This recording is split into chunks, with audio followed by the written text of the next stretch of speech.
സുബ്ഹാനല്ലാഹ്, എനിക്കൊക്കെ ഈ പ്രായത്തിൽ അമൃതപ്പൊടി വരെ ലൂസാക്കിട്ടാ തന്നീന്. അങ്ങനെ നോക്കറ. ഇതൊക്കെ കാണുമ്പോണ്ടല്ലോ, അമൃതപ്പൊടിയെ കൊടുക്കാൻ പാടുള്ളൂ, കുന്നമ്പായത്തിന്റെ പൊടിയെ കൊടുക്കാൻ പാടുള്ളൂ, രായി പൊടിച്ചതേ കൊടുക്കാൻ പാടുള്ളൂ. എന്താപ്പ ഇതൊക്കെ?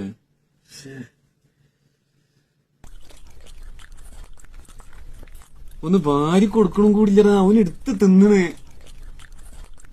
ഞമ്മളൊക്കെ ആ കാൽമേൽ ഇങ്ങനെ കെടുത്തിങ്ങാണ്ട് സ്പൂണായിട്ട് ഇങ്ങനെ ഒഴിച്ചു തരും, എന്നിട്ട് അതിങ്ങനെ വലിച്ചിങ്ങാണ്ട് പിന്നെയും തേച്ചു തരൂലേ. ഇത് ഞാൻ അരണ്ടു പോയതിട്ടേ അറിയായിട്ട് ചോദിക്കാം, 5-6 വയസ്സുള്ളത് അരണ്ടു പോയതിട്ടേ. പഠിച്ചോളത്തിന് എരിവൊന്നും ഒരു പ്രശ്നമില്ലേക്കൂ.